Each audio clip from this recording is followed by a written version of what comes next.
Selamat siang, Assalamualaikum warahmatullahi wabarakatuh. Waalaikumsalam. Yang saya hormati pembicara pada siang ini Prof. Benito dan Bapak Ibu sekalian dan mahasiswa juga ya. Alhamdulillah siang ini kita kedatangan pembicara yang luar biasa, Prof. Benito dari Pertanian UGM. Topiknya atau tema pembicara pada siang ini adalah merawat dan memelihara kesuburan dan kesehatan tanah. Jadi ini adalah sesi terakhir dari tema besar kita, yaitu pertanian lestari ya. Yang pertama kita sudah mendapatkan materi dari Bu Jo ya, Bu Jut ya. Kemudian ada Bu Rani juga ya, permakultur, kemudian Pak Robi organik. Nah sekarang dari Prof. Benito, beliau adalah ya ahli ilmu tanah pertanian UGM. Mungkin sedikit saya sampaikan riwayat Prof. Benito ya dari akad staf UGM, semoga benar. Selamat. Jadi nama lengkap beliau Benito Heru Purwanto ya. Doktor Insinyur MP MAGR Profesor. Baru bulan apa Prof? Pengukuhannya bulan Agustus. Judulnya menarik sekali itu ya. Saya tapi agak lupa. Tapi saya lihat YouTube-nya Prof. Menarik sekali. Emisi negatif mungkin nanti sedikit bisa dijelaskan. Di akad staf UGM, area of expertise beliau agriculture and veterinary science, sustainable agriculture development. Nah ini pas ini dengan topik kita, agriculture, land and farm management gitu ya. Pendidikan doktor di Iwate University Jepang 2021, master di Jepang juga tapi di universitas berbeda Yamagata. Kemudian S1 di master satu lagi ya Prof, ilmu tanah Fakultas Pertanian, kemudian S1 ilmu tanah Fakultas Pertanian UGM juga. Ini di sini research interestnya adalah chemistry and fertility of paddy soil, chemistry and fertility of wetland soil, dynamic and cycle of nitrogen, carbon, and iron. Menarik sekali. Baik, kita langsung ke materi Prof. Benito sekitar 45 menit. Setelah itu kita diskusi juga sekitar 60 menit. Tapi nanti sebelum diskusi ada pembahas. Dr. Agus Prasetya akan memberikan juga wrap up ataupun tambahan dari materi. Baik, waktu saya persilahkan. Ya, bisa. Ya, Assalamualaikum warahmatullahi wabarakatuh. Waalaikumsalam. Yang saya hormati Prof. Chandra, Pak Dr. Agus, kemudian juga Bapak Ibu semuanya, hadirin semuanya, perkenalkan. Nama saya Benito Heru Purwanto, tadi sudah dikenalkan oleh Prof. Chandra. Saya yang pertama kali itu saja kitab, sebelum saya membolehkan saja kitab pertama, terima kasih atas undangan yang diberikan. Saya sangat bahagia bisa bertemu dengan Bapak Ibu semua di sini di Desa Wisata Bromunilan. Yang kedua saja kita patut bersyukur bahwa kita masih diberikan kesehatan, kenikmatan bisa bertatap muka, bersilaturahmi dalam keadaan sehat walafiat tanpa kurang suatu apa. Bapak Ibu yang saya hormati, saya mengambil judul merawat dan memelihara kesuburan dan kesehatan tanah. Mudah-mudahan tema ini sesuai dengan yang harapan dan juga yang disampaikan oleh yang diinginkan oleh Bapak Ibu semuanya, bagaimana kita ya merawat lingkungan kita, lingkungan ya, karena ini temanya desa wisata. Saya pikir juga desa wisata juga sangat terkait dengan environment lingkungan, dan salah satu unsur lingkungan adalah tanah. Karena kebetulan saya juga tahu tentang tanah. Saya sudah belajar tentang tanah sudah sekian puluh tahun. Tahunya tentang tanah begitu. Ya mudah-mudahan apa yang saya sampaikan ini dapat memenuhi harapan Bapak Ibu semuanya. Nah, jadi Bapak semuanya, saya akan bermula dari ya ini apa itu tanah begitu ya. Saya pikir sudah banyak kita tahu bahwa tanah itu yang kita pahami ya sebagai sebuah media pertumbuhan tanaman. Yang kita pahami selama ini media pertumbuhan tanaman sebagai tempat tumbuh tanaman. Tetapi sebetulnya tanah itu tidak hanya sebagai tempat tumbuh tanaman, tetapi banyak fungsi tanah lainnya yang secara tidak langsung yang istilahnya itu yang kita ketahui atau tidak ketahui itu juga mensupport kehidupan kita. Contoh misalnya sebagai filtrasi, buffering, filtrasi untuk penyaringan. Bapak Ibu, saya pikir misalnya kalau ada hujan atau misalnya kalau kita mempunyai septic tank, kita kan mesti akan menjauhkan dari air sumur kan ya, air sumur yang kita tempati untuk air minum, mesti kita jauhkan dari tempatnya. Itu juga karena memang kita berharap proses penyaringan filtrasi antara septic tank dengan sumur itu berjalan dengan baik sehingga tidak mencemari begitu. Ini salah satu juga fungsi tanah. Yang kedua, tempat kita, bangunan kita ini juga fungsi tanah begitu. Tetapi yang sangat terkait dengan apa yang akan kita bicarakan sebetulnya adalah tadi pertama tempat tumbuh tanaman, dan yang kedua adalah bagaimana sesungguhnya tanah itu di situ ada bermacam-macam organisme di dalam tanah. Yang itu sangat berperan sekali untuk menjaga environment kita atau lingkungan tanah sendiri. Nah, di sini ada bermacam-macam jenis tanah. Kalau orang tanah belajarnya semacam ini Bapak Ibu, jadi warna, kemudian kedalaman, ini makanan sehari-hari begitu ya, sehari-hari begini, jadi melihat gambar semacam ini begitu. Okay. Nah, jadi sebetulnya tanah itu terbentuk dari ini pelajaran dasar di dalam kuliah tanah itu 5 faktor. Tanah itu pertama ya bahannya dari parent materials, dari geologi, dari batuan, asal muasal tanah dari batuan. Kalau orang geologi belajarnya batuannya, kalau kita belajarnya hasil lapukan dari batuan itu. Nah, kemudian dia bercampur dengan organisme dari tumbuhan, dari mungkin juga hewan yang sudah mati. Kemudian juga kita tahu bentuk relief ya, topografi begitu. Dan juga mungkin iklim itu faktor pendorong yang sangat besar, karena di situ bisa iklim dengan adanya curah hujan dan juga suhu. Curah hujan tinggi, maka pembentukan tanah akan berlangsung dengan lebih cepat. Suhunya tinggi, maka tanah juga akan berlangsung dengan cepat pembentukannya. Nah, jadi itu 5 faktor itu saling mempengaruhi, saling berinteraksi. Kalau Bapak Ibu misalnya naik gunung misalnya, vegetasi di daerah gunung dengan di daerah pantai akan berbeda. Karena di daerah gunung kita menemui pinus kan ya, mungkin juga damar atau tanaman-tanaman yang daunnya kecil. Nah, itu tentu saja itu akan mempengaruhi, bahkan juga berpengaruh. Jadi suhu akan mempengaruhi vegetasi dan juga nanti vegetasi akan mempengaruhi tanah. Jadi semacam itu kira-kira interaksi antara saling hubungan antara faktor ini. Tanah yang berlereng biasanya tipis, tapi tanah yang datar biasanya tebal. Tanah yang suhunya tinggi biasanya merah, tanah yang tua tapi tanah muda itu belum menunjukkan dia masih coklat atau kuning, tergantung dari lama dari pembentukannya begitu. Nah, jadi kemudian ini adalah menunjukkan bahwa sebetulnya tanah itu tebal gitu. Ada yang tebal, ada yang tipis. Bagaimana tanah terbentuk?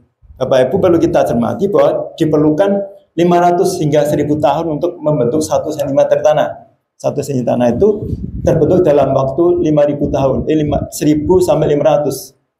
Jadi skala kita itu bukan skala kehidupan manusia, tapi skala geologi. Karena waktunya geologi. Jadi ribuan tahun. Kalau 1 cm saja 1000 tahun, katakanlah begitu. Kalau 1 meter berapa tahun berarti? Bisa 100.000 tahun. Bisa 100.000 tahun begitu. Nah, sehingga memang kalau tanah 1 meter itu betul-betul yang sangat besar, 100.000 tahun begitu. Nah, kita tidak bisa menganalisis itu, misalnya siapa kalau dosanya membuktikan tanah, membuktikan, nggak bisa. Tapi proses bisa ikuti, cuman untuk proof to proof membuktikan bahwa betul-betul 1000 tahun diikuti tidak bisa. Okay. Tetapi kemudian erosi terjadi, erosi. Jadi ada yang membentuk, tapi juga ada yang mengurangi erosi biasanya. Erosi terjadi sehingga nanti tanah ada yang erosinya tinggi, tipis, tapi erosinya rendah, ya tebal begitu. Jadi gitu saja sebetulnya. Kalau misalnya itu erosinya lambat, berarti nanti akan tebal. Begitu Bapak Ibu. Nah, ini adalah menarik yang bisa kita lihat di daerah kita ini. Sering kita itu kan sering kita mendengar teori mengenai tumbukan lempeng Indo-Australia dengan lempeng Eurasia kan ya, kan menghasilkan jajaran pegunungan ini, jajaran pegunungan. Nah, secara geologi kita berada pada wilayah intermediate Bapak Ibu.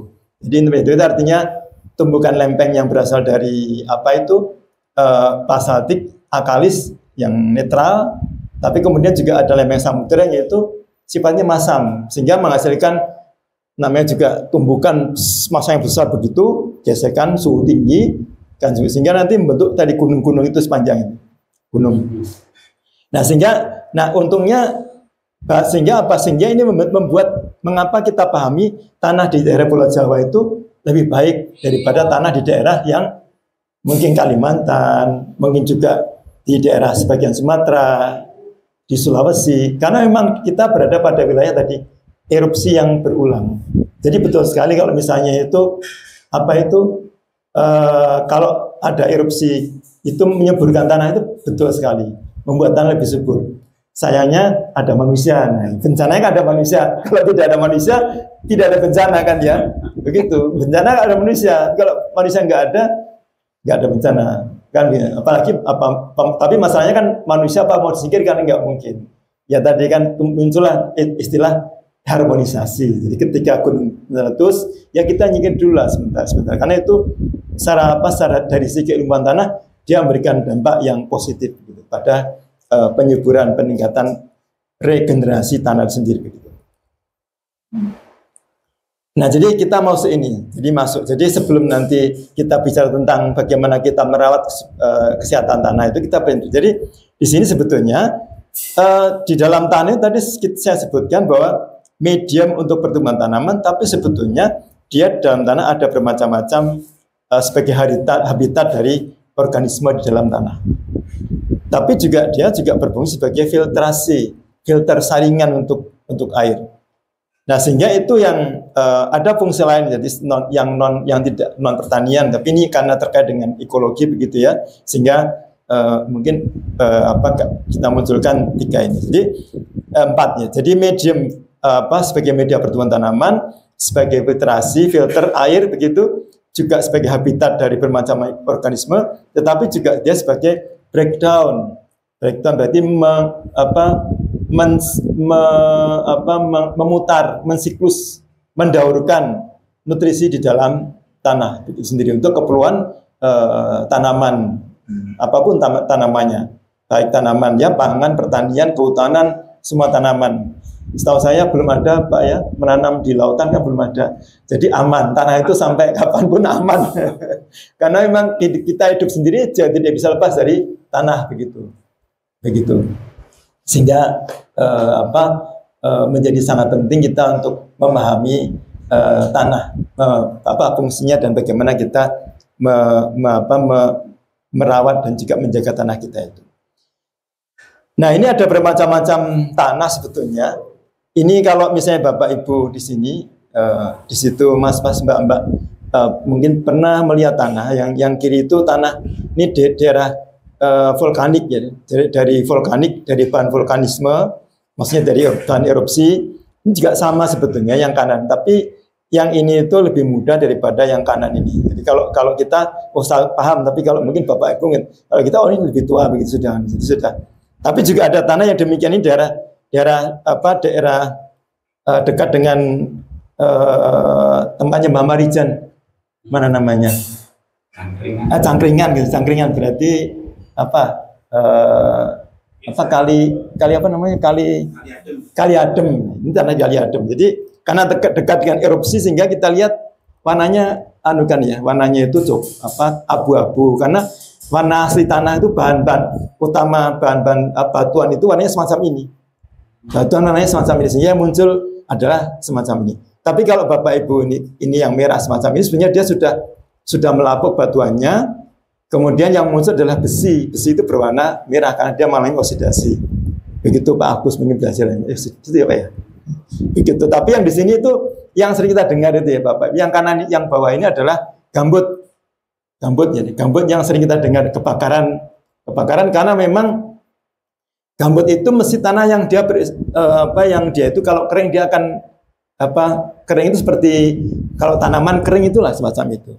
Sehingga gambut itu makanya mengelola gambut jangan sampai sebetulnya tidak boleh kering begitu. Itu menjadi aturan itu kan kalau perusahaan pengennya dikeringkan. Tapi kalau orang akademik, kami sebagai penjaga gambut ya tidak mau, jangan dikeringkan begitu. Ini masalahnya kalau tanaman kan tidak ada yang tahan terhadap genangan semacam ini. Nah, di mana ketemunya lah itu ya. Saling. Peraturan sekarang tidak boleh 40 cm, tapi untuk turunkan ininya. Untuk tanaman nggak bisa tidak boleh sampai 40 cm. Tapi dari prakteknya ya banyak perusahaan yang ya karena ketidaktahuan begitu ya, banyak yang juga menyimpang dari aturan itu. Jadi itu bermacam-macam jenis tanah dan tadi dikendalikan oleh 5 faktor itu. Nah kemudian di dalam tanah saya pikir komponennya bermacam-macam dan yang utama itu ya ada batuan, komponen dari batuan ya, jadi dari mineral, bahan mineral, kemudian bahan organiknya, kemudian air dan juga udara ya. Jadi udara. Nah kemudian kalau kita kita zoom lagi begitu, di dalam organik substansi atau bahan organik itu ada humus itu. Jadi ada humus yang kemudian ada akar tanaman dan juga flora dan fauna.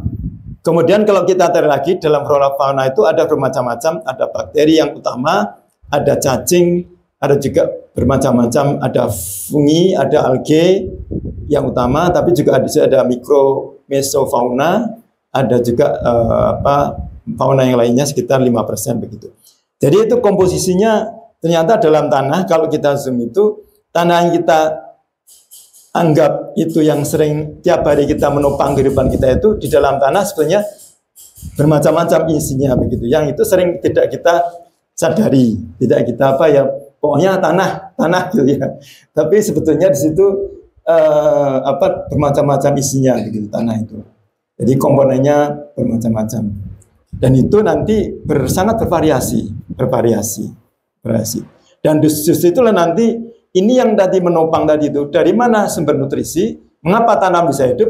Ya dari ini, dari mineral substansi, dari batuan, lapuk, kemudian dia memunculkan, kalau lapuk kan dia memunculkan nutrisi, hara itu dimanfaatkan tanaman begitu.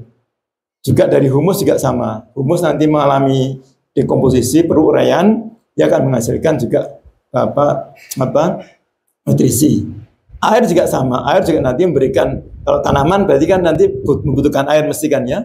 Jadi membutuhkan air ini. Ada masa penelitian Pak, tanamannya mati kenapa? Ternyata nggak disiram. Nah itu kan repot. Ternyata matinya bukan karena perlawan, tapi karena dia nggak disiram. Saya tanya, berarti perlakuanmu tambah perlawan kekeringan jadi. Begitu. Jadi harus kita kadang begitu. Jadi kalau sama saya tanya, disiram nggak? Ya nggak disiram, gimana hidup gitu. Begitu. Nah, ada 16 nutrisi yang dibutuhkan tanaman. Ada karbon, nitrogen, oksigen, nitrogen, fosforus, kemudian belerang, Ca, kalsium, magnesium. Ada itu yang makronutrients, ada makronutrients. Kemudian ada Fe ya, Fe, Mn, Cu, zinc, Mo, B dan Cl. Ini sebagai mikro itu dibutuhkan dalam jumlah kecil, kalau makro dibutuhkan dalam jumlah yang banyak begitu. Nah ini yang biasa dipupukkan Mbak Erna, jadi dipupukkan untuk tadi nyangkut yang katanya diberikan dalam tanah kan dipupukkan di sebagai pemupukan ya, jadi ada makro primer dan juga makro sekunder begitu. Tapi juga ada mikronutrien. Nah di samping itu masih ada yang bermanfaat. itu kategorinya lebih rendah karena dia tidak masuk esensial. Kalau esensial itu seperti kita HP itu sekarang itu kan jadi esensial karena kalau tanpa HP kita tidak bisa seakan-akan hilang semuanya kan karena tersimpan semua memori di sini kan ya. Nah, jadi makro semacam itu dibutuhkan dan sangat dibutuhkan tanaman. Kalau tidak ada unsur itu dia akan mati, gampang begitu tanaman semacam. Tapi kalau yang bermanfaat itu kategorinya dia ada tanaman yang butuh, tapi juga ada tanaman yang tidak. Jadi ada silikon, ada sodium, ada kobalt, ada juga vanadium, ada selenium. Sekarang ada selenium, muncul selenium. Kemudian juga ada ada nikel begitu ya. Jadi sekarang berkembang gitu. Selenium sekarang ngetren, selenium, zinc dan besi itu sekarang ngetren karena ternyata terkait dengan stunting ya, itu stunting diduga disinyalir itu karena pada suatu wilayah atau makan beras yang kita makan itu kurang sekali tentang kandungan zincnya, copper dan selenium, dan itu secara ilmu tanah wajar karena zinc itu sangat kurang di dalam tanah-tanah sawah begitu. Jadi sebenarnya semacam itu. Nah, jadi itu yang terkait dengan misalnya bermanfaat. Tadi ada nanosilika, mungkin silikon sebetulnya juga gitu. Nah, oke, kita masuk kepada tanah sehat gitu. Tanah sehat. Ada juga istilah tanah subur. Ya. Tanah subur itu ya tanah yang sehat. Ya. Tidak ada tanah yang subur tidak sehat. Tanah subur, tanah sehat begitu. Jadi sebenarnya sama, hanya dalam tinjauan berbeda, penekanan berbeda saja. Nah, 3 pilarnya itu apa? Sifat fisiknya sehat, kemudian secara kimiawi dia seimbang, secara biologi dia aktif, dia menjadi tanah yang sehat begitu. Ini kalau rumusnya ya si fisik tanah plus kimia plus biologi dan tanah sehat. Jadi ada 3 prasyarat itu yang memenuhi kaidah di dalam kalau disebut sebagai healthy soil, tanah yang sehat begitu. Kalau tanah berarti kalau kekurangan satu unsur yang ya tanah sakit. Sakitnya bisa secara kimiawi sakit, bisa secara kimiawi fisikawi sehat, atau mungkin secara biologi dan sakit begitu. Jadi 3 pilar itu yang menjadi prasyarat utama dalam dikategorikan sebagai yang sehat. Nah, ini sama. Jadi bagaimana kita menjaga supaya tadi kenapa judulnya semacam ini? Karena kita bagaimana sesungguhnya yang penting kan menjaga, merawat tanah kita yang kita dikaruniai. Kita dikaruniai suatu tanah yang bagus. Tanah yang tadi dari sumbernya saja di daerah Jawa, Pulau Jawa terutama ini adalah sumber-sumber tanah yang dia memang punya potensi sangat subur. Utamanya dominansinya pada beberapa lokasi tidak bisa kita ratakan. Tanah yang subur ya, bagus untuk medium pertumbuhan tanaman. Nah, tetapi kemudian ini kan menjadi bermasalah kalau itu tidak kita jaga kan begitu, tidak dirawat dengan baik, tidak kita rawat dengan baik begitu. Jadi semacam itu sehingga kalau tanah itu mengalami degradasi, penurunan kualitas sangat bisa. Tanah menjadi, kalau dulu kita mengenal lahan kritis itu kan karena akibat proses tadi itu, karena tanah tidak kita jaga dengan baik. Tanah misalnya apa indikasinya, apa petunjuknya? Kalau kita tanami, kita berikan pupuk, seringkali pupuk, tapi hasilnya ya segitu saja, tidak ada peningkatan, ya. Jadi itu menandakan salah satu indikasi tanah sedang sakit atau dia ada suatu persoalan di dalam salah satu sifatnya begitu. Jadi kemudian juga tanah yang dia misalnya seringkali kan tanahnya sawah ya, disawahkan begitu. Itu katanya misalnya pola tanamnya sering kita guyon begitu. Pola tanamnya padi-padi pantun. Ya, sama saja. Bukan padi-padi pantun. Jadi padi-padi. Jadi itu sering kita jadi candaan kita dengan Bapak Ibu. Kalau kita petani langsung padi-padi pantun, sama aja. Jadi begitu. Jadi kemudian juga begini, fakta yang mengejutkan itu ternyata tanah di Indonesia itu keseluruhan itu 60%-nya tanahnya masam. Tanah masam. Jadi tanah memang tanah masam. Tanah masam itu yang pH-nya kurang dari 5,5. Sehingga dengan demikian sebetulnya kalau kita misalnya gampangnya, misalnya kita itu ke suatu wilayah, terutama ini sebaran yang tanah masan banyak kan di luar Jawa, di luar Jawa. Kalau kita keluar Jawa dan banyak lahan pertanian kita kan di luar Jawa banyak gitu ya, di kehutanan itu yang siap. Kalau di Jawa kita relatif apa masam, lihat yang bawah apa agak masam ya, sekitar 6,5 pH-nya begitu. Nah, kalau dengan tanah masam berarti artinya kita sudah punya pemikiran bahwa tanah harus diperbaikan begitu, tanah masam harus diimprove. Berarti tanah dari sisi kesehatannya, dari sisi kemasaman dia tidak mendukung untuk pertumbuhan tanaman. Nah, jadi Bapak Ibu semuanya, ini beberapa persoalan yang terkait dengan fisik, kimia maupun biologi itu dikatakan. Berarti kalau sehat berarti kita harus dari 3 ciri itu yang harus kita nilai.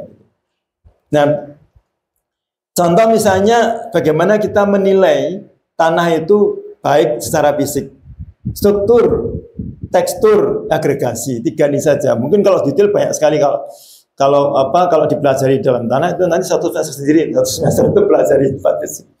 Nah, ini mungkin ya fisik itu struktur itu agregat bentukan. Jadi agregasi bentukan ya, struktur.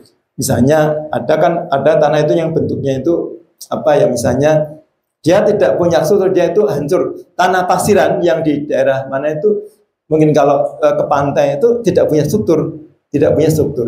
Tanah misalnya disawahkan kan jadi seperti lumpur, dia tidak punya struktur. Nah, tapi tanah banyak yang mungkin tanah di sini ya, itu sudah ada struktur, sudah bentukan. Kalau kita ambil itu nanti dia punya ada bentuk-bentuk tertentu, entah bulat, itu entah mungkin juga ada. Kalau tanah hitam biasanya kencang-kencang, kuat-kuat begitu ya, jadi menyudut begitu, ada keras begitu ya. Tapi juga tanah lembut. Tanah lembut itu kalau di daerah vulkanik itu tanah lembut. Kalau kita pukul misalnya begitu ya, itu bunyinya enak, bunyinya tangan kita tidak sakit kita mukul tanah di daerah vulkanik. Nah, jadi itu karena memang tadi dalam gitu, hitam warnanya begitu. Jadi agregasi tekstur itu misalnya apakah dia itu banyak claynya, banyak lempungnya, banyak pasirnya ya. Kalau banyak claynya berarti mampu dia menyimpannya dengan baik, tapi juga mampu menyimpan nutrisi dengan baik. Kalau pasir dia banyak meloloskan. Jadi itu sifat-sifat itu yang umum yang kita pahami. Nah, sehingga kita perlu mendapat untuk tanaman seperti apa? Tanaman nanti ya kita perlu mendapatkan suatu struktur yang baik untuk tanaman. Yang kram kita katakan, remah itu tidak terlalu kuat, sedang lah, kita suka yang sedang-sedang kan Pak ya. Jadi kan tidak terlalu kuat, tapi juga tidak terlalu cepat hancur begitu. Kalau misalnya hancur nanti struktur tanah kalau mudah hancur, kan misalnya kalau diolah nanti dia tidak struktur. Itu kan jadi misalnya semacam. Tapi kalau misalnya dia terlalu kuat, sulit diolah. Jadi antara tengah-tengah yang penting sekali. Dia tengah-tengah, jadi antara dia itu masih kuat ketika diolah, agregasinya itu tidak mudah pecah ketika itu diolah begitu. Itu akan jadi kalau agregasi pecah, nanti proses penyimpanan air akan berkurang. Jadi juga nutrisi juga akan berkurang. Jadi itu pentingnya bagaimana kita perhatikan. Apalagi misalnya sudah ada kompaksi, kalau tanah diolah terus-menerus dengan menggunakan alat berat, akan terjadi kompaksi. Ya, kompaksi begitu. Kemudian, nah jadi semacam itu, kompaksi itu adalah pemadatan. Dan itu banyak sudah terjadi di perusahaan perkebunan besar, menggunakan alat berat begitu. Itu sudah terjadi kompaksi. Nah, ini Bapak Ibu misalnya ini adalah bukti bahwa tanah itu mengalami proses tadi, ada organisme. Jadi salah satu bukti kegiatan mikroorganisme. Ini tanah ini sebetulnya, tanah itu adalah kalau kita buka tanah sawah ya, tanah sawah semacam ini dalamnya tanah sawah itu. Coklat, ya, kemudian kelabu, dan juga ada yang kuning semacam ini. Ini tanah sawah semacam ini. Jadi yang coklat ini adalah karena memang dia lapisan atas, ya. Atas sering diberikan organic matter, pupuk kandang begitu ya. Kemudian dia juga ini kalau biar kita kenal kalau di sini itu warnanya merah coklat, dia bercampur antara warna besi yang berwarna kan besi, unsur iron besi itu, jadi dia berwarna itu, kemudian antara campuran dengan itu dengan organic matter. Jadi dia berubah jadi coklat begitu. Nah, kemudian kelabu ini sebetulnya karena besinya berubah jadi apa? Besi reduksi. Tapi warna kelabu bukan karena warna besi reduksinya, tetapi karena dia itu sebetulnya warna asli dari tadi material tanahnya. Dia berwarna kelabu begitu. Nah, yang kuning tadi bisa jadi juga besi juga, tetapi dia besi itu bermacam merah juga yang agak kuning begitu. Tapi ini semua itu bukti bahwa sebetulnya proses oksidasi reduksi tanah sawah kan sering kali tergenang, hanya digenangi tidak begitu kan ya. Berarti kalau begitu dalam tanah proses oksidasi reduksi itu sebenarnya dijalankan oleh mikroorganisme begitu. Sehingga ini menjadi bukti bahwa sebetulnya di dalam tanah terjadi tadi reaksi-reaksi yang digendalikan oleh mikroorganisme begitu. Dan itu nanti mewarnai tanah, mengubah tanah begitu. Sehingga tadi bahwa tanah mikroorganisme itu buktinya adalah tadi dia tidak hanya berproses tapi sekaligus membentuk. Itu yang maksud saya semacam itu. Tidak hanya dia itu berproses mengurai tanah, kemudian membentuk, tapi dia sekaligus membentuk yang nanti muncul di dalam morfologi tanah, muncul nampak di dalam tadi morfologi, jadi kenampakan fisik tanah begitu. Demikian juga tadi kan ketika kita bicara tentang tanah yang merah tadi itu, ini juga akibat tadi semua reaksi dalam tanah sejarahnya akan diketahui. Ibaratnya kita manusia, misalnya wajah kita seperti apa sejak muda sampai sekarang misalnya, keumuran sejak kecil mas saya itu sampai sekarang usia kita ini, itu berarti sebetulnya tergambar dari kita ya. Misalnya sering istilahnya itu berolahraga misalnya kan kelihatan misalnya ya. Oh ini misalnya misalnya bapak dan ibu anaknya mirip begitu. Jadi sama sebetulnya. Jadi semacam itu. Parent material itu seperti bapak ibu kata begitu. Sehingga anaknya ini juga mirip. Sehingga semacam itu. Itu gambaran tentang asal muasal tanah.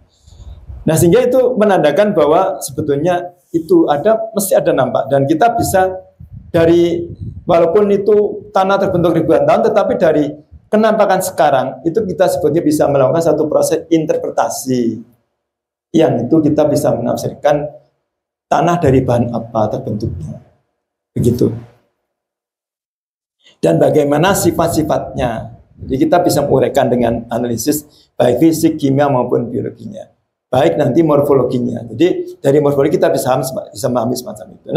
Nah sekarang tadi kenapa ya, secara kimia itu secara fisik, kemudian secara kimia bagaimana? Kimia itu pH itu menjadi sentral. pH menjadi konsep sentral yang penting sebelum yang lain kita pahami. Jadi pH banyak sekali faktor kimia tapi yang kita pahami pH ini. Nah pH itu ternyata pH tanah kita itu yang netralitas tanah dengan netralitas kimiawi murni itu agak geser sedikit Bapak Ibu. Kalau tanah netral itu tidak dikatakan 7, kalau secara kimiawi kan 7 ya Pak ya, 7. Tetapi kami dari si soil chemistry, soil itu mengartikan netral itu bukan pH 7. Bukan Pak. Tetapi kami mengartikannya pH-nya adalah netral, pH-nya 6,5 atau 5 sampai 6,5. Kenapa demikian? Karena saat itulah. Kenapa demikian? Karena kita memahami netralitas itu tidak terkait dengan keseimbangan H+ dengan OH-, tetapi keseimbangan itu terkait dengan keseimbangan nutrisi dalam tanah. Sehingga pada saat 6,5 itulah itu terjadi nutrisi yang seimbang. Nutrisi yang seimbang. Apa tadi nutrisinya ada 16 tadi kan ya? 16 elemen tadi itu dalam keadaan optimum untuk pertumbuhan tanaman begitu. Itu dicapai pada pH 6,5. Sehingga di sini kita lihat itu di sini misalnya ini turun tidak berarti kecil, tapi karena memang kebutuhan tanaman kecil, sehingga kalau di sini nanti malah toksik, meracunkan ya. Jadi toksik, sehingga ini memang sesuai dengan kebutuhan tanaman begitu. Jadi gambar-gambar ini sebetulnya dia menandakan bahwa itu sesuai dengan kebutuhan tanaman. Kalau yang makro besar, tapi yang berapa itu yang kecil, misalnya kalau dia tinggi malah dia toksik untuk tanaman. Sehingga pada pH itu adalah pada pH 6,5 itu merupakan pH yang optimum untuk pertumbuhan tanaman. Jadi contoh semacam ini, kalau kita geser ini kan 6,5, ini optimum. Yang pitanya besar itu yang berarti ketersediaan dalam tanah besar. Tapi kalau kita lihat ini yang kalau ini tanah mineral, ini tanah gambut Bapak Ibu, agak beda. Tanah gambut itu netralitasnya pada pH 5,5. Jadi kok semacam konsepnya. Nah kalau kita geser ke semacam ini, kita geser. Misalnya kita ketemu dengan tanah pH-nya 4,5. 4,5 itu apa yang terjadi? Ini ada di sini aluminium yang itu bukan merupakan unsur yang dibutuhkan tanaman. Dan itu kalau ada aluminium di situ, maka sifatnya toksik. Banyak tanah kita yang semacam ini, tanah masam dengan pH 4,5, banyak Bapak Ibu kalau di Jogja tidak ada ya. Di Jawa relatively tidak ada. Tetapi di Sumatera, di Kalimantan, bahkan Kalimantan itu ada pH tanah yang sampai 3,5. Itu spesifik, dan itu luas sekali, itu di daerah Banjarmasin, namanya itu tanah sulfat masam. Jadi bukan hanya masam tapi ada sulfat di situ. Itu pH-nya 3,5 yang sering begitu. Jadi biasanya dia daerah rawa ya, rawan gambut itu ada juga di situ. Nah jadi semacam itu. Ini kan misalnya kalau kita geser ada unsur ini kalau kita geser kanan lagi ada sifatnya yang toksik. Jadi ada berapa yang itu misalnya MO menjadi toksik. Jadi kemudian juga kekurangan nutrisi, ada NPK dan sebagainya juga kekurangan. Nah sebetulnya kalau tadi ketika kita bicara tentang nutrisi, maka nutrisi itu sebetulnya didapatkan dari dalam tanah. Kemudian ini di dalam tanah itu, kalau misalnya dia itu ada, ini misalnya kita besarkan, ada root hair, ada akar tanaman, ada soil particle. Partikel tanah itu dia bermuatan negatif. Tanah itu koloidnya, partikelnya dia bermuatan negatif. Sehingga wajar tadi kalau misalnya kita berikan pupuk dalam tanah, maka dia diserap oleh partikel ini, diikat.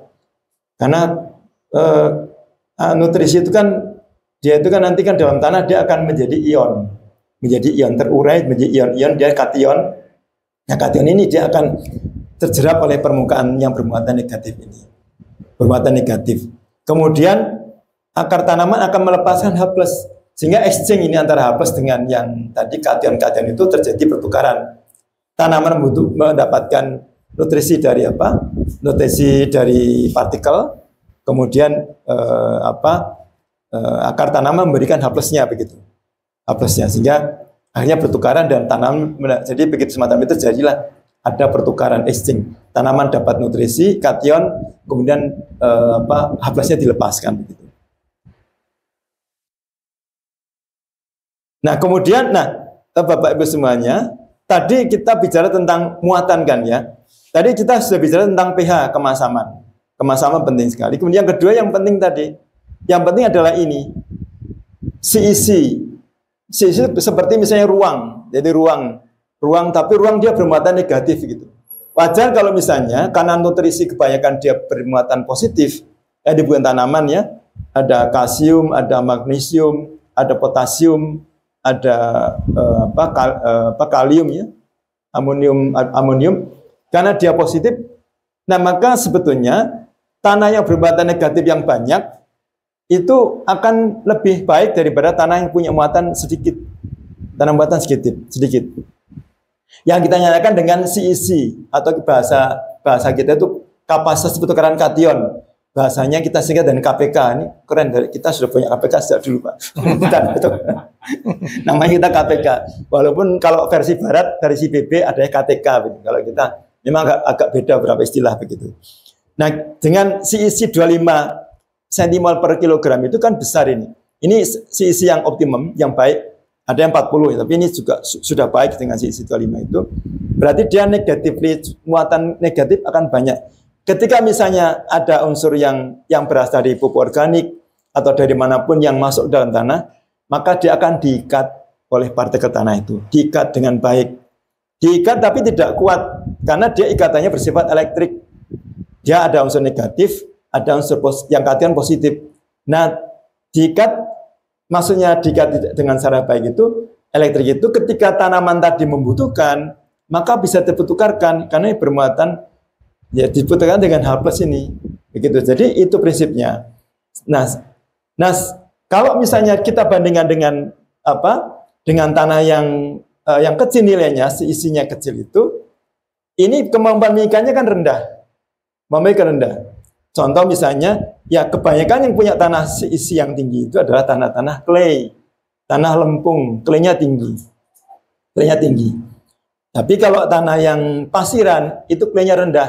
Maka dari sisi nilai kesuburan kesehatan secara kimiawi itu, kita memang banyak lebih membutuhkan clay daripada tanah-tanah yang pasiran. Bukan saya mengatakan tanah pasiran jelek, bukan. Kalau adanya itu ya bagaimana lagi kan begitu. Ya begitu. Tapi harus kita pahami semacam itu. Harus kita pahami bahwa tanah itu adalah given.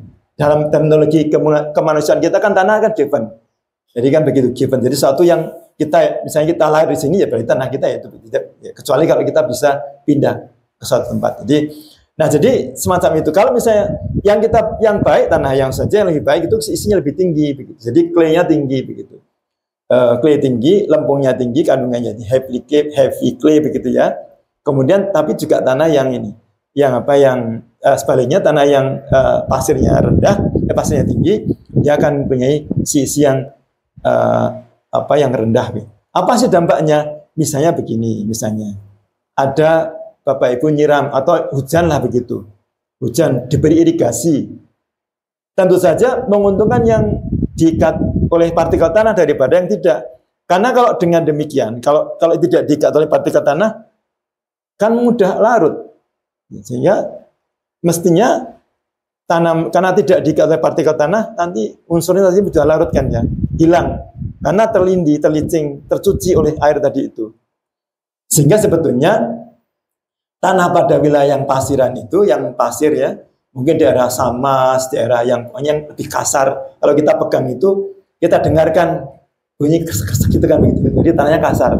Tapi kalau kita ambil kemudian kita dibuat pita tanah itu kan, itu bisa berarti tanahnya lihat lempungnya tinggi. Mungkin pas saat kecil saya tuh sering main, kalau misalnya kan main bola yang membuat semacam bola dari, kalau tanah bisa dibuat bola, berarti aman, dia artinya ada kandungan clay-nya. Tapi kalau tanah di daerah pantai itu kan sulit sekali kan dibuat bola. Buat bola hancur begitu. Berarti dia tidak ada clay-nya. Nah, tanah itu akan kemampuan meloloskannya itu akan cepat. Tanah kalau kita siram akan cepat turun. Begitu. Nah, sehingga itu juga kalau turun, airnya turun, berarti membawa serta juga nutrisi kan ya. Nah, itu akan hilang juga begitu. Sehingga mengapa kita malah kita katakan bahwa dengan isi yang tinggi itu akan lebih baik daripada isi yang rendah. Nah, tanah yang isi tinggi itu clay-nya itu bermacam-macam. Kalau ini biasanya, misalnya kalau kita katakan kita belajar juga mineralogi, Pak. Mineralogi. Jadi mineralogi clay-nya apa saja mineraloginya. Kalau orang geologi kan bermacam-macam, ada mineral primer begitu. Kita ini mineral sekunder, kita misalnya kaulinit, kalau sini smektit begitu, jadi macam-macam lah gitu. Ya baik. Nah, sekarang kita masuk ke organisme. Jadi tadi fisik saya pikir ada sudah, kimia juga. Nah, sekarang secara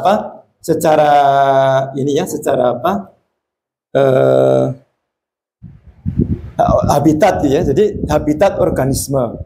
Kalau dalam 10 gram tanah itu sebenarnya mengandung 10 pangkat 10 pangkat 10 sel bakteri, 10 pangkat 6 spesies, diperkirakan 360.000 spesies hewan adalah penghuni tanah. Jadi bermacam-macam dalam tanah hewan, fauna maupun floranya, baik mikro, meso sampai makro begitu. Ya, jadi ini gambaran grafis saja begitu ya. Dan itu nanti ternyata organisme itu mengontrol tadi itu, mengontrol banyak proses dalam tanah. Jadi saya katakan itu dia tidak hanya proses, tapi sebenarnya dia juga membentuk tanah. Kalau saya dari sebenarnya ingin menampilkan, kan ada rumah rayap kan ya, termites. Nah, itu kan sebenarnya kan dibentuk oleh apa? Jadi organisme membentuk struktur termites, rumah rayap itu. Belum lagi cacing, saya pikir sejak SD kita belajar bagaimana cacing itu mengeluarkan sekresi, kemudian dia dengan enzimnya itu membuat semacam agregasi yang baik kan begitu. Saya pikir kita yakin, misalnya kita sejak SD tahu bahwa kalau tanah banyak cacing itu akan baik itu. asal jangan kita yang cacing kan gitu. Begitu.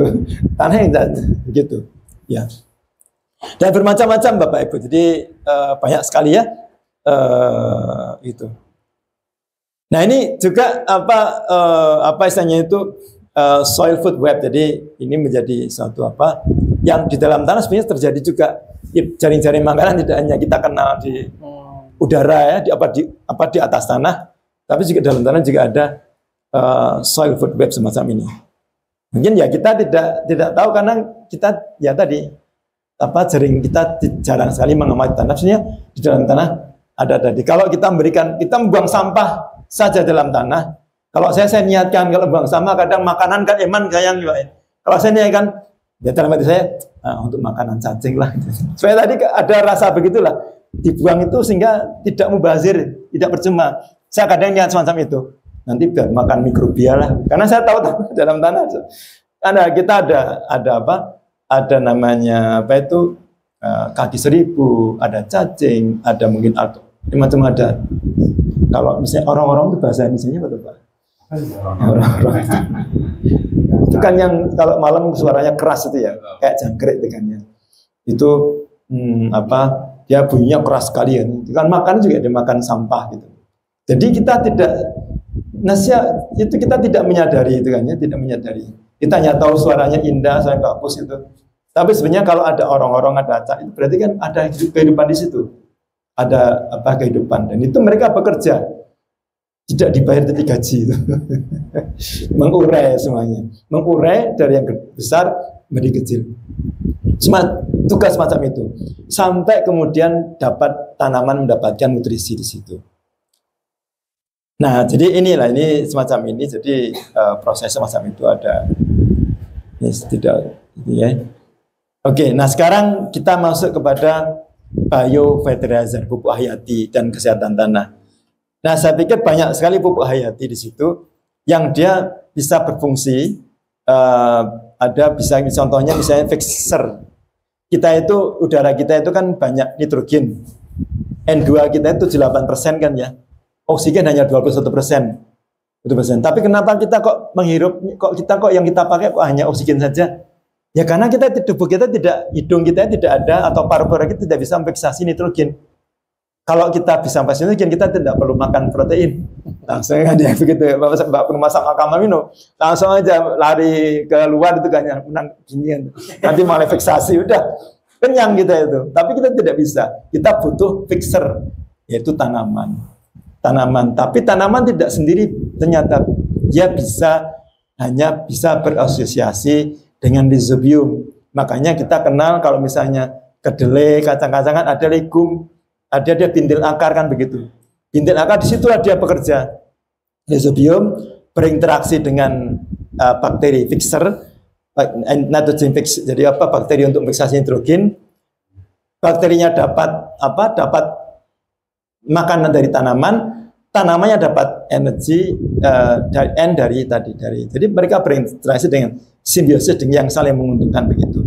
Nah, itu yang bekerja semacam itu, yang semacam ini bekerja. Kemudian juga ada yang bakteri yang bisa bekerja melarutkan melarutkan fosforus di dalam tanah. Ada juga yang bisa melarutkan S gitu ya. Juga ada K, ada zinc, ada juga namanya macam ada yang M. Ini yang zinc, yang mikro itu terutama besi itu nanti ada siderophores, berarti macam-macam namanya itu. Ada fosforisat fosfatase, enzimnya juga macam-macam ya. Ada dehidrogenase begitu. Jadi bermacam. Ada nitrogenase begitu. Nah, disitulah bekerja sebetulnya. Melarutkan semuanya ini. Kalau itu tanaman dia bekerja di situ ya. Kalau misalnya dia sulit larut dengan cara biasa, maka itulah bekerja. Enzim, kemudian bermacam-macam tadi, fixer, pelarut, dan itu sekarang sudah diproduksi menjadi pupuk hayati, biofertilizer. Kalau misalnya beli di luar pupuk gitu ya, di situ ada yang dia akan, misalnya bacillus, dia bisa melarutkan P, kemudian juga rhizobium misalnya dia bisa melarutkan N, bisa memfiksasi N dan seterusnya begitu. Nah kemudian Nah ini proses fiksasi nitrogen, saya pikir ini secara detailnya. Ini kalau misalnya, nah ini indikasi di dalam perakaran tanaman ada bintil. Kalau masih merah, ini masih aktif, gitu. Kalau sudah pucat warnanya atau mungkin abu-abu atau mungkin dia kalau masih kuat, masih kenceng gitu ya. Kuat itu kenceng itu berarti apa? Kokoh, masih itu bintilnya masih utuh gitu ya. Tapi kalau sudah kempes gitu ya. Kempes itu biasanya apa tuh Pak? Kempes. Ya mana? Ya kempes. Kempes ya. Gitu ya. Jadi itu sudah tidak bekerja dengan baik, sudah tua. Ya sudah tidak hidup lagi gitu. Ini bermacam tanaman legum dan ini Bapak Ibu tadi tanaman legum juga penting untuk kita. Itu sebagai sebuah langkah untuk menyehatkan tanah sebetulnya. Biofertilizer, tanaman legum itu untuk menyehatkan tanah karena dengan berikan legum tadi itu kan tadi bisa mengikat N. Kalau dia biasanya kandungan tanaman legum itu sampai 4% biasanya. 4% dan banyak tanaman legum di tempat kita itu baik yang besar maupun yang kecil ya. Misalnya kalau azura itu kecil. Tapi kalau tanaman ada soybean, kedelai, ada kopi, ada leucaena, ada juga or bermacam-macam. Jadi atau juga misalnya Gliricidae, ya, ada gamal kan begitu ya. Jadi semacam. Jadi itu semua berfungsi untuk fiksasi and fixer. Kalau itu daunnya kita ambil, kita berikan dalam tanah, itu akan membantu di dalam menyehatkan tanah begitu. Karena dia kandungan N-nya tinggi. Gitu. Nah kemudian ini kan, jadi sebenarnya fiksasi N itu besar ya, jadi besar. Seringkali kita itu mengabaikan. Kita lebih suka menggunakan pupuk pabrikan daripada menggunakan yang sifatnya hayati semacam ini. Itu namanya juga begitu ya. Jadi kita kadang lebih puas tanaman warnanya hijau daripada tanaman sehat. Tanaman kelihatan hijau tapi sebenarnya tidak sehat. Itu ada. Jadi misalnya biasanya kalau di petani Bapak Ibu itu kalau tidak hijau tidak bagus, tidak puas ya. Padahal tadi hanya memenuhi kepuasan pribadi begitu. Tanaman itu tidak butuh banyak. Ya begitu kan ya. Itu yang terjadi semacam itu sehingga kita itu ya tadi pemborosan. Tanaman tidak sehat, pemborosan uang dari tenaga. Juga pemborosan. Kalau dia jauh lagi diartikan pemborosan sumber daya kan kalau buat pupuk itu kan menggunakan batu bara. Jadi batu bara. Jangan kira kita itu tidak impor Bapak Ibu. Impor kita itu. Kita tidak punya deposit potasium, nggak ada Pak. Impor potasium. Kita impor fosforus. Karena fosforus kita itu tidak cukup untuk dibuat pupuk, kandungannya rendah. Nah, itu teman-teman teknik kimia sih tahu macam itu. Kandungan rendah gitu, tidak efisien begitu. Jadi semacam itu. Jadi baik besi itu banyakkan kita itu impor. Jadi pupuk semacam itu impor gitu.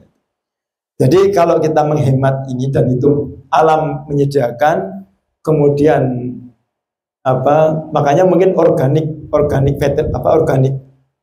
pertanian atau organik itu bagus sekali untuk itu sehat ya, sustainable. Jadi sehat untuk tanah, untuk tanaman, untuk kita juga kan ya begitu. Jadi biasanya organik itu menyehatkan begitu, begitu. Karena kalau pupuk kimia, pupuk buatan itu banyak saya itu tadi pemborosan sumber daya begitu sebetulnya begitu.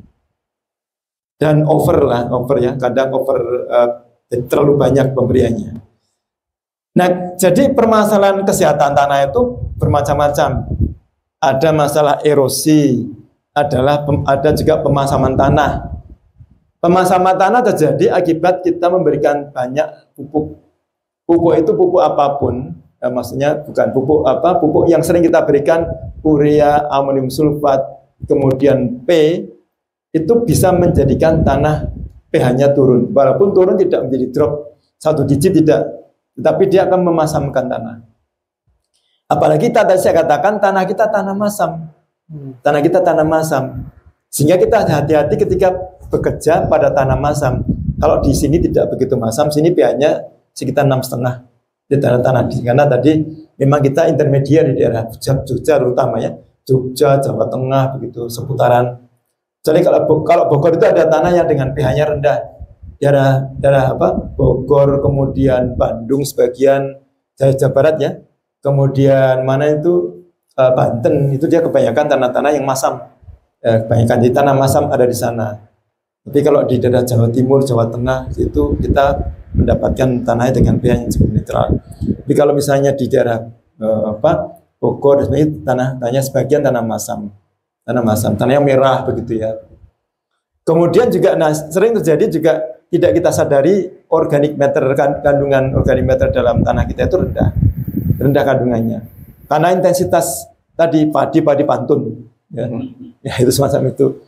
Jadi kita intensitas kita itu tinggi, atau mungkin apa istilahnya itu di biasanya tanah-tanah misalnya tanah tegalan, tanah itu tanpa diberikan organic matter, misalnya nanam jagung, nanam apa, tapi tidak diberikan tanam cabai. Kalau mungkin tanam cabai karena tinggi hasilnya, sekarang harganya tinggi.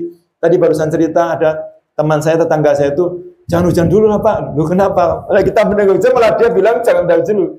Jangan punya tanaman salak Bapak Ibu. Salak saya itu sudah kering, daunnya mungkin kering sekali itu. Jadi merana. Nah kita butuh hujan, tapi dia jangan hujan dulu karena masih tanam cabai, masih mahal harganya gitu. Makanya namanya Tuhan itu ya udah terserah aku lah gitu, kami terserah. Ya ada yang minta hujan, ya tidak karepmu ya. Makanya dia begitu ya. Jadi ya kemudian itu. Jadi Bapak Ibu semacam itu. Jadi kandungan BO yang menurun yang tidak kita sadari. Kemudian hara tidak seimbang, banyak N-nya, ketinggalan P sama kaliumnya. Sehingga tanaman, padahal tanaman butuh tadi 16 unsur kan ya. Banyak dibanyakin NPK-nya. Unsur mereka tidak pernah diberikan begitu. Dari mana tanah? Tanah dipacu untuk memberikan unsur mikro. Akhirnya namanya ada tanah, kita istilah ada fatigue soil. Fatigue itu lelah Pak, capek istilahnya gitu. Tanah yang sudah lelah, capek. Tanah lelah. Ya tadi tidak bisa mencapai. Kadang, nah itu yang terjadi Bapak Ibu. Kita kenapa produksi di Indonesia itu tidak pernah mencapai titik optimum? Karena tadi fatigue, lemahnya, tanahnya sudah lelah, dipakai terus-menerus tapi tidak ada improvement. Ya tidak sehat. Seperti kita kan sudah kelelahan kan ya. Misalnya kalau bekerja dari pagi sampai sore, saya tuh kalau pagi Pak sampai sore itu malam sudah tiduran begitu. Karena capek gitu kan ya. Ya sudah fatigue sudah capek, exhausted lah bahasanya itu kan ya. Bahasa sudah capek. Jadi kalau capek itu kita kan juga saya bilang sama mahasiswa itu kalau pengamatan capek berhenti saja kalau di laboratorium kalau capek berhentilah begitu. Kalau lapar makan begitu. Karena mengamati kan bisa jadi kan salah, mengamati angka kan salah. Nah, begitu. Antara pagi dengan siang jadi beda begitu. Ya itu kan begitu. Ya kan beda. Apalagi kalau pegawai itu Pak ya, kalau pengamatan misalnya kita pinginnya warnanya merah terus gitu. Pinginnya kan gitu. Kan pinginnya kita warna merah terus uangnya maksudnya kan kita pengennya biru. Maksudnya kalau dapat 100.000 itu kan merah Pak. Kita mengamati pinginnya dapatnya uang merah terus, tapi ternyata kita dapatnya yang biru atau yang hijau. Nah itu contoh. Nah gitu kemudian penggaraman, penggenangan tanah, pemadatan tanah. Nah juga terkait dengan organisme itu menurun keanekaragaman hayatinya. Jadi kemudian juga soil sealing, misalnya dijadikan jalan, maksudnya jadikan tempat parkir itu, kemudian kontaminasi itu juga apa yang terjadi. Jadi ya permasalahan itu banyak di dalam yang ditemukan itu yang tadi ujungnya pada kalau ini kita pakai untuk pertanian, untuk tanaman apapun tanamannya begitu, walaupun dalam pot pun Pak ya, kita tidak boleh mengabaikan potnya karena pot itu apalagi pot wong yang besar aja bisa kurang, apalagi tanaman pot ya begitu. Sehingga karena terbatas tanaman pot itu terbatasnya. Nah seringkali untuk sebenarnya kita juga bisa menggunakan, kalau pot kan bisa juga menggunakan media, tidak tanah, ada namanya kokopit lah semacam. Tapi sebenarnya simpelnya sama, bahwa tadi bisa menyimpan, kemudian bisa filtrasi, butuh air, bisa juga harus ditambahkan nutrisi. Jadi semacam itu. Nah, ini menarik saya pikir, ini defisiensi. Mungkin tidak kita sadari. Hasil tanaman itu kok rendah, karena memang kekurangan N. Ini gambarnya semacam ini. Jadi kalau N itu semacam ini jagung yang saya ambil. Jadi ada warna kuning. Ini kalau warna ini bukan warna pelangi. Ini indah banget, ini dikurangi nutrisi. Kalau kita lihat ini kan kok bagus ya tanamannya. Ya kan, tapi sebenarnya dia nutrisinya kurang. Ini banyak kita jumpai gitu ya. Jadi begitu. Ya bisa jadi karena memang kurang N, tapi juga karena ketidakseimbangan. Terlalu banyak mumpuk namanya P-nya. Sama-sama itu, atau mungkin K-nya. Jadi bisa jadi semacam itu. Ini kekurangan kalium. Tadi kan kalau ini yang tengah, yang kuning, ini ada garis-garisnya. Tapi kalau yang kalium itu nanti semacam ini. Yang pinggir yang pucuk, pinggir yang kering, gitu. Yang kering yang mati duluan. Jadi semacam itu. Kemudian ini fosforus semacam ini. Fosfor itu warnanya bagus sekali Bapak Ibu. Jadi warnanya ungu. Tanamannya jagungnya ungu, tapi tumbuhnya tidak bagus. Berarti biasa pada tanah semacam ini merah, tanah warna merah tadi ya. Itu warnanya ungu jagungnya. Karena jadi kayak semacam itu. Nah banyak. Jadi ini contoh untuk misalnya kekurangan Fe seperti apa? Kalau kekurangan itu keracunan ya. Kalau Fe itu banyak keracunan karena memang tanah kita banyak sekali yang sebagian besar itu mengandung Fe yang tinggi sehingga toksik. Jadi kalau toksik ini karatan gitu ya, karat-karat besi gitu. Nah juga toksitas ini sangat terkait dengan kita karena toksik kan ya, toksik. Jadi misalnya tanah Bapak Ibu kalau misalnya menggunakan pupuk kandang. Kalau saya sarankan pupuk kandang itu kita tahu proses-prosesnya. Karena kalau misalnya dia kalau berasal dari limbah, apalagi limbah kota, limbah pasar sebagainya itu hati-hati dengan logam berat. Jadi karena di situ biasanya dia akan ada logam beratnya.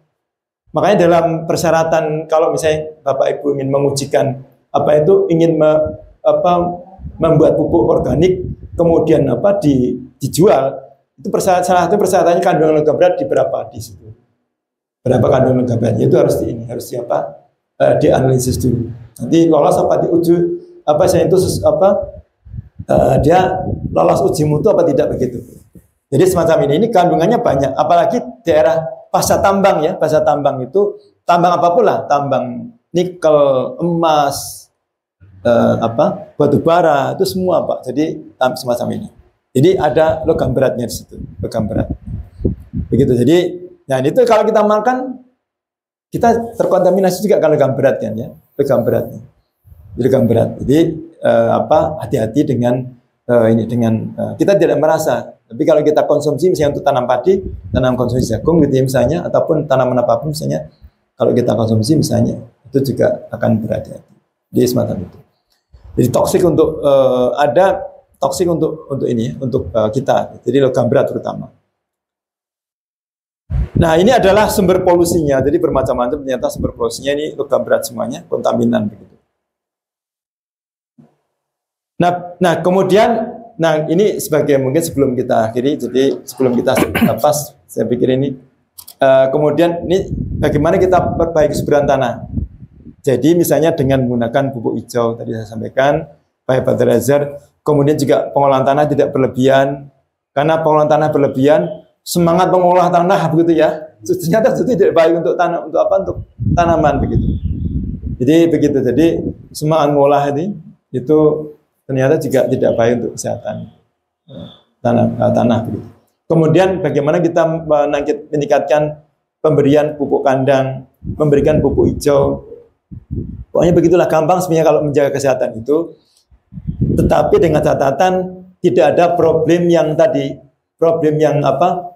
istilahnya itu given ya. Tadi tanah masam berarti kan ada problem pemasaman yang dia given di situ. Jadi tanah yang pH-nya memang dari sononya saat proses pembentukan tanahnya itu pH-nya jadi masam. Itu berarti bertambah. Dia harus bisa tingkatkan pH, misalnya 3 dulu begitu. Kemudian menggunakan tanah dengan penutup tanaman cover crop. Di mungkin kita perbanyak misalnya tanaman-tanaman misalnya dengan ini Bapak Ibu dengan untuk mengatasi, jangan kita misalnya monokultur ya, saya monokultur, tapi juga sistem rotasi padi-padi jagung, padi-padi kedelai begitu ya. Jadi itu rotasi semacam itu. Kemudian juga mengurangi penggunaan pestisida, menyediakan habitat bagi organisme yang menguntungkan. Jadi pestisida itu kecuali kalau sangat pestisida itu bukan berarti sama sekali tidak boleh digunakan kecuali pada pertanian organik.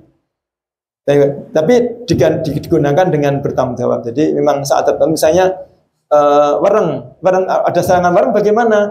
Kalau wareng pada pertanian organik ya berarti memang tetap harus ini dengan dengan obat-obatan, tapi dengan pengertian yang bagus begitu.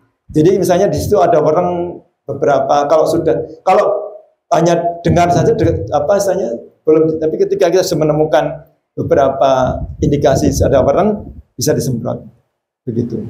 Tapi tidak dengan kopioan, misalnya di Klaten pernah dikopiok, menurut saya mohon maaf, misalnya dikopiok itu artinya barang-barang semprot yang nyemprot bapak dari TNI AD misalnya, bukan ya, tapi itu tidak memenuhi syarat untuk penyemprotan begitu.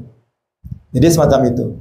Kemudian rotasi tanaman, nah kita kelola dengan baik gitu ya. Jadi rotasi tanaman dikelola dengan baik. Jadi pemahaman tentang tanaman saya pikir tadi gejala-gejala yang semacam ini itu kita perlu pahami dengan baik. Gitu. Kalau misalnya kalau kekurangan Fe itu jarang di tempat kita, tapi justru toksitas ya. Keracunan Fe banyak. Misalnya kekurangan unsur mikro itu ada. Misalnya kalau jagung itu kalau ada seperti melipat-lipat itu dia kekurangan zinc. Jadi banyak Bapak Ibu yang bisa menjadi gas kita. Nah ini pupuk hayati ya, jadi ada bermacam-macam pupuk hayatinya. Kemudian, nah saya ingin menyinggung tentang ini Bapak Ibu. Jadi ada biochar ya.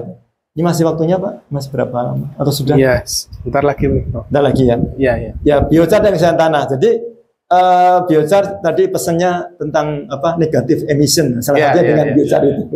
Dengan negatif emission ini waktu pidato pembukaan saya itu menampilkan ini salah satu poinnya begitu. Jadi biochar ya. Biochar itu pembenahan tanah Bapak Ibu. Dia seperti arang, tapi bukan arang. Kalau arang itu energi. Karena untuk tujuan pertanian kita katakan sebagai biochar. Tetapi dia pemberiannya itu perlu dibanding pembenah itu tidak mesti memberikan nutrisi. Pembenah itu memperbaiki sifat tanah. Tanah misalnya masam, itu tidak hanya dengan dipupuk, tapi diberikan pembenah. Pembenahnya kapur, kan begitu. Diberi pupuk kandang, diberi rabuk, juga pembenah. Nah, jadi biochar itu adalah pembenah sehingga nah, mengapa dikatakan pembenah? Karena dia dibuat dengan cara membakar, tapi dengan dengan pirolisis terbatas oksigennya ya Pak ya, terbatas oksigennya begitu.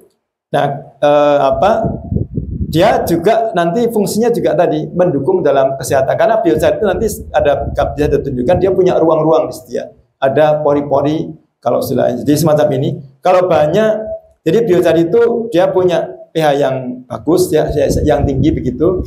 Tapi fungsinya banyak. Dia di sini ada bermacam-macam, meningkatkan toleransi terhadap kekeringan, memperbaiki tahanan terhadap penyakit tanaman, perbaiki air begitu ya, kelengasan, perbaiki kehidupan mikrobia, perbaiki kemudahan dalam pengolahan tanah begitu.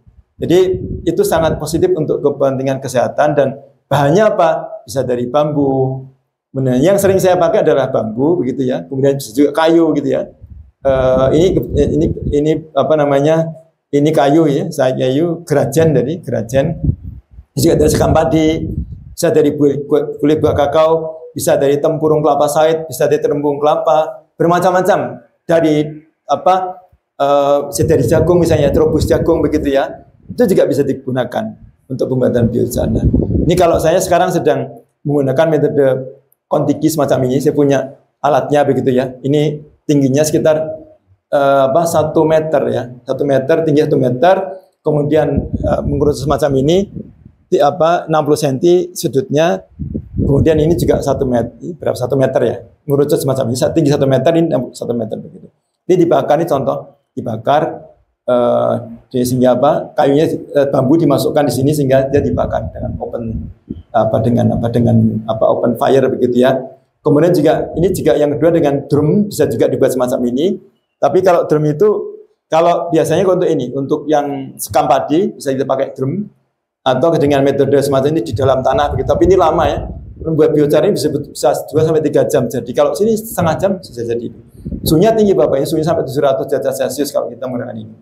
Ini sekitar 300. Tapi kalau di metode drum itu dengan sekam padi, dia bukan api tapi dia bara. Beda kan api begitu hasil nyala dia dimatikan apinya dia akan menjalar begitu. Jadi semacam itu dengan bara. Nah ini jadi semacam ini kalau ini bisa dibakar dia terhadap bambu ya. Saya sebenarnya ada YouTube-nya tapi kalau nanti monggo kalau dibutuhkan kita sampaikan. Nah semacam ini kalau kita scanning itu ini scanning agak tidak begitu pasnya. Tapi ini di sini ada ini bambu kita buat dengan 1000 kali SEM itu kita ternyata di situ ada pori-porinya begitu, itu bisa menyimpan air, bisa menyimpan nutrisi begitu ya, sehingga itu bisa lebih efektif, efisien untuk diaplikasikan sebagai pembawanya. Kemarin kita coba ternyata ada peningkatan sekitar 20% untuk hasilnya ya. Dan kalau untuk edamame, tahu edamame ya, edamame itu lebih manis Bapak Ibu. Jadi kalau misalnya kita tanpa biochar itu lebih dia sepo itu apa ya? Sepo tawar. Tapi kalau misalnya ini kita biochar itu lebih manis itu. Breaknya lebih tinggi saya kita uji dan itu testimoni ya lebih banyak gulanya. Tapi tidak juga untuk yang punya gula ya nggak apa-apa karena kan itu kan ya ini gitu. Jadi ini rampolnya di biochar gitu, dengan SEM. Nah ini juga contoh jadi ternyata di dalam tanah ini ada rayap ya ada. Ini kalau di tanaman hutan kebetulan HTI, ternyata juga daunnya jatuh dan dia juga nanti akhirnya mengisi tanah. Ini sebagai juga bukti di daerah Kali Adem sana itu saya foto batu yang keras itu ternyata berlumut Bapak Ibu, berlumut. Jadi itu menandakan bahwa sebenarnya terjadi proses tadi perombakan batu ini di tanah berasal. Jadi proses perombakan itu berlangsung ya ribuan tahun gitu ya, ribuan tahun gitu. Tapi karena kan kalah dengan erupsi, belum dia sempat jadi tanah, ada erupsi lagi, kan begitu. Sehingga tanah di daerah Kali Adem ya seperti tanahnya semacam itu. Begitu. Jadi itu proses yang alamiah terjadi begitu. Tapi itu membuktikan bahwa sebetulnya ada proses-proses perombakan dalam tanah. Mereka bekerja untuk kita semuanya begitu. Ya, tinggal kita itu tadi memberikan bagaimana kita memanfaatkan kan ya. Bisa kita memanfaatkan. Oke, nah ini sebagai sebuah penutup, tanah itu hidup, menjaga dan merawat tanah, berarti kita itu menjaga dan juga merawat kehidupan sendiri. Terima kasih dari saya. Assalamualaikum warahmatullahi wabarakatuh. Waalaikumsalam warahmatullahi wabarakatuh. Terima kasih sekali Prof. Benito atas materinya, sangat padat sekali. Jadi setiap slide itu sebenarnya kita pengen mendalami karena kayaknya informasinya banyak sekali ya.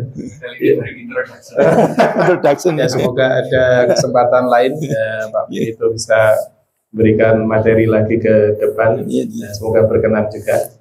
Tadi saya sangat terinspirasi kata-kata terakhir bahwa kita harus menjaga tanah ya, karena dengan menjaga tanah maka kita juga menjaga kehidupan. Baik, mohon maaf jika ada kekurangan dari saya cukupkan sekian. Assalamualaikum warahmatullahi wabarakatuh. Waalaikumsalam. Selamat sore.